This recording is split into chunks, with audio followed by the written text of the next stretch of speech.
welcome to Debt Free in 30, the show where every week we talk to industry experts about debt, money, and personal finance. And today that is exactly what we're going to do. I've got a person who is very versed in all three of those areas. So let's get started. Who are you? Where do you work? And what do you do? My name is Barry Choi. I'm a TV director at a news station in Toronto, and I also blog about money at moneywehave.com. Great, Barry, and thanks for being with me today. Moneywehave.com is a great resource for everyone. I'm going to put a note in the show notes, a link in the show notes, so people can find that if they haven't written down that address. Why don't you give us a starting point of how you got into this? How did you become a personal finance blogger? What got you into this? Well, I think money was always an issue for me at a young age, in a good way. My parents taught me to save, so as soon as I got a job, I started an RRSP. But what a lot of people don't realize is when you walk into a bank, they're not really giving you practical advice. So they said invest in a mutual fund. So that's exactly what I did. I had no idea how it would help me personally in a time frame or my long-term goals. So eventually I switched to a financial advisor who was really slick at selling things. I assumed that he would take care of me. So, I started to read about money a little bit more. And one day on a personal finance website forum, this random guy messaged me and told me, he's like, hey, you might want to check out your fees. What the guy's telling you is it's not true. You're definitely being charged more. So when I investigated further, I found out that, my advisor was totally lying to me about fees. It was way higher than he told me. And more importantly, there was a lot of back-end fees. So if I needed that money, I would be getting pretty hard. Eventually, I made the decision to fire him, and I had enough evidence to get my fees back. And from there on, it was all about learning about money for myself, because no one's going to care more about money than myself. And that's how I got into blogging. I just wanted to share mistakes so no one would make the same mistakes that I made.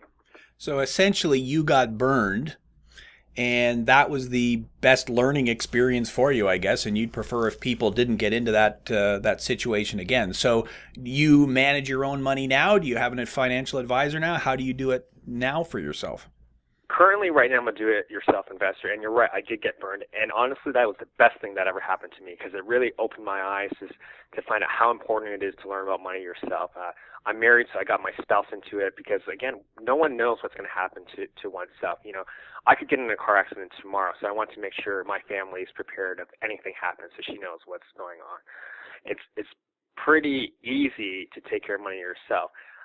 In the future, I probably plan on using a financial advisor again when my estate gets bigger or when I have kids, but now I'm prepared to know what kind of questions I need to ask that financial advisor. There's a lot of good ones out there. You just need to find someone that's willing to work with you and upfront with you. Gotcha. So we like to give practical advice on this show. So based on what you've just said, I guess your first piece of practical advice is make sure that you understand what's going on. I guess you've got to do your own research, understand the numbers. Is that kind of the message you're giving? Yeah, due diligence is important, and I think it's also important to just not put your blind faith into other people just because they're experts or whatever. What a lot of people don't realize is a lot of titles that you see in the financial world, financial sales rep, financial planner, there's no regulation. You can actually you and I could put financial planner on our business cards right now, and there's nothing illegal about that whatsoever. I'm going to make a note to get my business cards reprinted then. I'm going to put financial planner on them. Yeah, you're right. There are specific designations you can get. That's correct. A CFP is an actual real designation. You have to go through a lot of training to get that. I mean, I'm a chartered accountant, a CPA. I've got a bunch of initials after my name, but there are generic terms, and financial planner is one of them that anybody can use. So your message then is, if your advisor says they're a financial planner, well, that's great. What does it mean? What education do you have?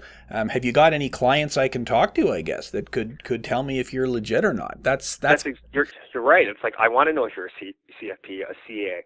At the minimum, you've got to have the CSC, which is the Canadian Securities Course. And even that's a pretty basic course. Anyone can really pass that. I still want to know a little bit more. I do want to talk to clients that you've worked with. I want to know what your strategy plan is. There's a lot you got to ask your advisor. You shouldn't just walk into a bank or to a firm and say, yeah, you're good. So your message is, when you're starting out, and you started out obviously right out of school as a young person, you didn't have $1 million. I'm assuming you're not a multimillionaire. You didn't come from some super rich family that gave you $100 million to get started. You started with your own first dollar, and at that level, you want to learn yourself then. That's really the starting point. When you're starting off, yes, you want to learn for yourself. And when you've got a small portfolio, there's nothing wrong with investing in mutual funds at the beginning because it's so small. At the beginning, you really want to focus on good saving habits. So yeah, going to the bank, investing in mutual funds, sure, it's a great start, but just understand that it's not a good long-term, perspective for yourself. Gotcha. And then once you get to the point where you've got more money, then okay, fine. I got $1 million now. That's when you bring in the financial advisors, I guess, is what you're saying. So. Exactly, $1 million. You definitely want to. Yeah, that'd be awesome. That'd be a wonderful problem for all of us to have. At a starting point, read a book. It's that simple. You read one book, you'll probably be ahead of 80% of the population. So give us your top 1 or 2 books that if I'm just starting out, I should go and pick up and read. My 3 top books, I'd say number 1 is Preet Banerjee's book that came out earlier this year, Stop Overthinking Your Money. Preet Banerjee is a big financial expert in Canada. He covers a lot of stuff, but it's a good primer to begin with. Another new book that's very current is called Wealthing Like Roberts by Robert Brown. He's not a finance guy, but it's similar to a lot of people. He just learned about money himself, and it's a fun, practical introduction to the book for anyone who's interested in finances. He actually compares compound interest to Zombie Invasion, which is a lot of fun for people. And my 3rd book that I recommend is The Millionaire Teacher. I used to recommend The Wealthy Barber, but it's a bit dated. So The Millionaire Teacher is just like an updated one, talks about index investing and just, a lot of them just cover the same things, like spend less than you make, invest at an early age.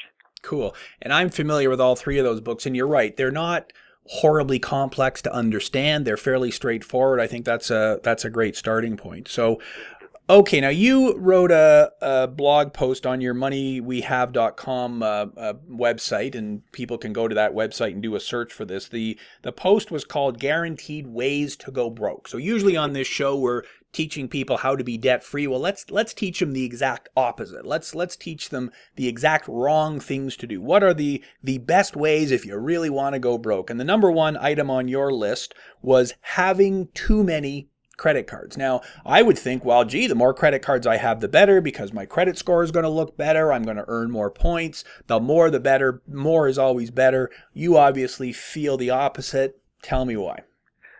Well, you're right to an extent. Having a lot of credit cards can benefit you, but only if you're good with credit. So as you mentioned, it's good for your credit cards. There's a way to manage your benefits.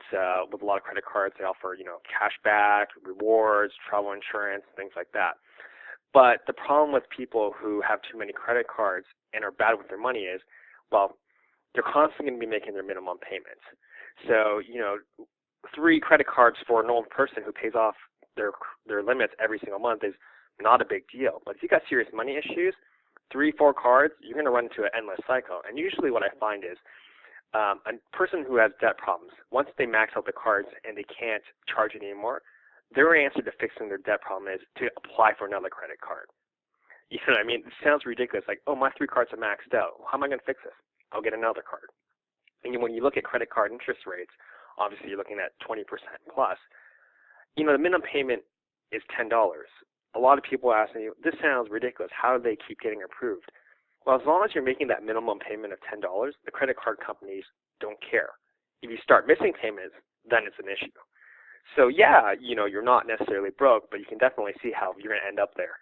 Yeah, the solution to debt is not more debt. Exactly. The government of Canada hasn't figured that out yet. The governments of most countries, I guess, haven't figured that out yet. No, I mean, I'm a bankruptcy trustee. I see exactly what you're saying all the time. And in a lot of cases, I can't really be too hard on people for falling into that trap, because you're sitting there, you're maxed out on one of your credit cards, and then you get a letter in the mail saying, hey, you've been pre-approved for a new credit card, and if you transfer your balance from the other one, you don't have to pay interest, and we give you points, and it's all wonderful. It's like, hey, this is the perfect solution to my problem. So that's what I do. I grab the card, but now I've gone from 1 card to 2, and then 2 cards to 3, 3 cards to 4, and that's where it all kind of snowballs. So if you had to pick the perfect number of credit cards for people to have, what's the perfect number? I don't know if there's a perfect number. Even me personally, I use 4 cards, but I probably use 2 actively. I like 1 Visa, 1 MasterCard, 2 different companies, just in case one service isn't working. Because I'm a big traveler, I use a foreign exchange free credit card whenever I travel, also strictly for that. I know a lot of people out there like to churn credit cards for rewards. I can see its advantages, but at the same time, I think it's really not worth your effort. Maybe when you're younger and you're really looking for rewards, but as an adult, you should be able to manage your credit pretty easily. So I guess if I had to put words in your mouth, then, well, maybe 2 is a good number, assuming you're diligent, responsible. I mean, if you're bad with credit cards, then don't have any. You can't get into any trouble. But if you are, responsible with credit, having 2 different brands, like you said, a Visa and a MasterCard, or a Visa and American Express or something, and that way when your bank's computer system goes down, well, you've still got some access to money. And if you have special circumstances, like you're a traveler, as you mentioned, perhaps you work for a business and have a business credit card, then perhaps that would be a reason to have another one. But I guess if you've got 12 of them in your wallet, that's too many. Yeah, I think that what people should avoid is trying to sign up for every rewards just because the company's offering a credit card. There's so many credit cards for individual businesses that you can get for more rewards, but after a while, it's just not worth it. Sometimes it is. If you're constantly shopping at, say, the same grocery store, you can get grocery rewards and then use it there. Then sure, I understand that. But again, I'm more concerned about the people who aren't making their payments on time or are making just the minimum payments. Then you run into a real big risk there. And that's where you get into trouble. Fantastic. We're going to go through a few more ways to go broke if that's what you want to do, but we're going to take a quick break first. I'm joined by Barry Choi. This is Debt Free in 30. You're listening to Debt Free in 30. Here's your host, Doug Hoyes. We're back on Debt Free in 30. I'm Doug Hoyes, and my guest today is Barry Choi, who writes at the moneyweHave.com personal finance blog. It's a great resource to check out. Before we left on the break, we were talking about credit cards and the fact that you kind of have to keep the number that you've got down because there's a whole lot of hidden problems with credit cards.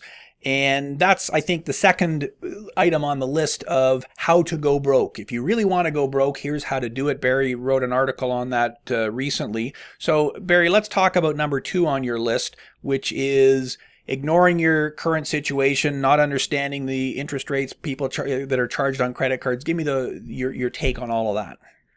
Exactly. A lot of people who have run into debt issues, they just don't get what's going on. They think debt is a way to enjoy life, or that's what they've been told.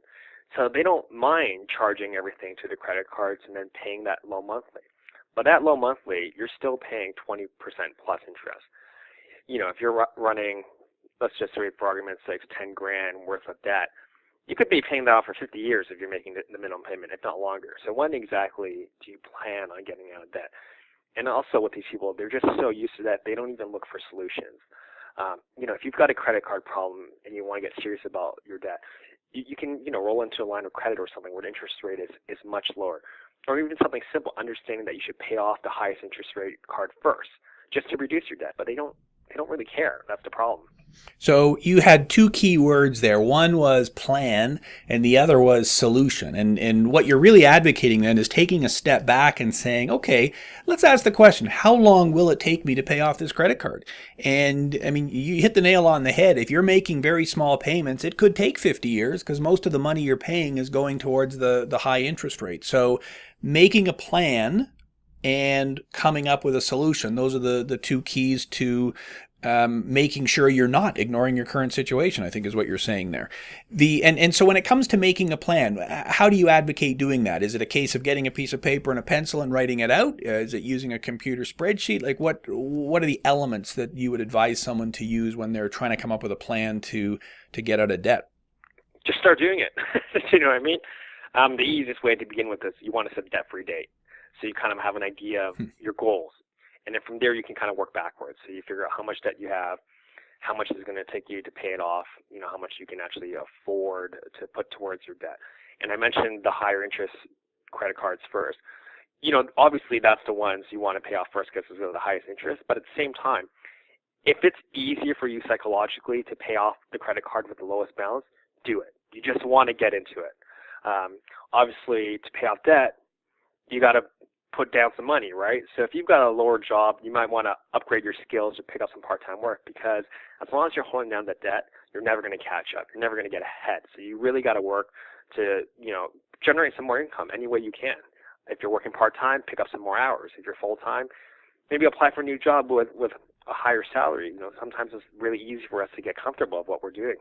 Well, and I like the idea of having a goal too, setting a debt-free date. If I want to be debt-free by, a week from next Thursday, well, it's going to take a lot of effort. If I want to be debt-free in a year, okay, well, do the math. What's it going to take? If I owe $12,000, even at a zero interest rate, I've got to pay back $1,000 a month for a year. That's what the number means. And your credit card statement shows how much is being applied to principal and interest. It shows how long it'll take to pay off your credit card if you just keep paying the minimum interest rate. Do that math and you'll be able to figure it out. So one of the other ways to go broke, I guess, and the reason we all have all these credit cards is we are constantly trying to keep up with the Joneses. If my next door neighbor has a fancy car, I've got to have a fancy car. I assume you see that as a pretty significant problem.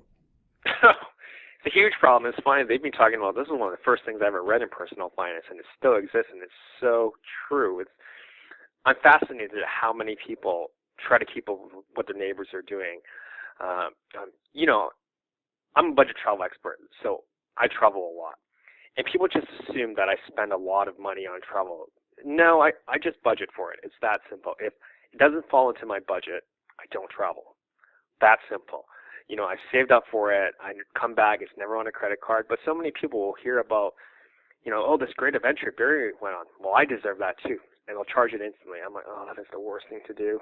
You know what I mean? Yeah, if you want something, you save the money and then you go out and buy it. Exactly. There's nothing wrong with enjoying life. I don't recommend anybody be a money hoarder. But like you said, you got to budget. You got to save for these things. Credit is just so easy to take advantage of these days, especially with marketing. But who cares what your neighbors are doing? It doesn't make a difference what they're doing. And the odds are if they've got a big house and a luxury car, they're not rich. A lot of people buy into that illusion as, oh, these guys are rich. They're doing something right, so I'm going to do what they're doing. It's not true. They may be one of those people who are making the minimum payments on their credit cards. Well, and that's a key point because one of the richest guys in the world is your best buddy, Warren Buffett. I've never met them, but I'm sure you being a personal finance guy, you have dinner with him every week. And from what I understand, he's lived in the same house for 50 years, and it's not that big a house. And he, is not exactly wearing the fanciest suits because I've seen the guy on TV, but he is one of the richest guys. So he's not worried about keeping up with the Joneses. He's just worried about, living his life and living it the way he wants to, not the way everyone else is telling him to do. But I think you hit the key point. That guy who's driving the fancy car is probably no richer than you. He's probably just in more debt than you. Yeah, and I get it. It's tough, especially in Canada with the way real estate prices are. We're kind of, like, I'm a millennial, and it's almost like it's expected for you to buy a house regardless of what price. And if you haven't bought that home, you're deemed a failure. Well, guess what? I don't care what other people think about what I'm doing or not doing. I know how my finances work and what I'm interested in. And just because I don't own a home or I don't drive a Lexus, I could care less of what you think of me. That's the perfect attitude to have, I think. It's you live your own life. So let's hit one more item before we get out of time, and that is if you really want to go broke, one of the great ways to do it is to listen to friends or family members who are clueless about money. Tell me why you make that statement. We talked a little bit earlier about how financial planners can have any kind of title and it won't matter. It's same with friends and family. We'll all of a sudden hear someone who works at a bank. It's like, well, this person works at a bank, so they got to know what they're talking about. Well, just because you're a teller, a financial sales rep, or anyone that works at a bank doesn't mean you have a clue about personal finance. You might know about how the stock markets are doing because you're reading the news, but again, it doesn't mean you know what you're doing about your finances. You look into recent history, stocks have gone down across the world, and all of a sudden they went back up. So who's right? No one really knows. You got to just find a plan for yourself and stick to it. I think that's very good advice and a very good way to end it. Ultimately, by all means, listen to what your family and friends are saying, but don't automatically blindly follow their advice. Do your own research and figure out what makes sense for you. I really appreciate you joining me today, Barry. Thanks very much. Anytime, Doug. We'll be back to wrap it up on Debt Free in 30. You're listening to Debt Free in 30. Here's your host, Doug Hoyes. Welcome back. It's time for the 30-second recap of what we discussed today. My guest today was Barry Choi, and after explaining the mistakes he made as a new investor just starting out, we talked about what you can do if you want to go broke. Barry's top tips for going broke are having too many credit cards, ignoring your current situation, and trying to keep up with the Joneses. He also mentioned getting bad advice from family and friends, buying expensive presents, and buying too much house. That's the 30-second recap of what we discussed today. So, what's my take on what Barry had to say? Obviously, Barry is not actually giving advice on how to go broke. He's trying to illustrate the mistakes people make so you can avoid them yourself, and I agree with all of his points. Barry's message is very similar to the message from many of my previous guests on this show, and that, quite simply, is this. You are the boss, you have to do your own research, and think for yourself. Don't take advice from someone who doesn't have the expertise to advise you, and don't try to live your life to keep up with your neighbors or to impress family and friends. It's your life, live it the way you want, not to live up to anyone else's expectations. I fully agree. That's our show for today. This show is on the radio every week and also available on our website and on iTunes, so please go to hoys.com for a full list of participating radio stations and details on how you can download the show to listen on your iPod or smartphone. Full show notes are available on our website, and I'd love to hear your comments, which you can leave right on our website at hoys.com. That's HOYES.com. Thanks for listening. Until next week, I'm Doug Hoyes. That was Debt Free in 30.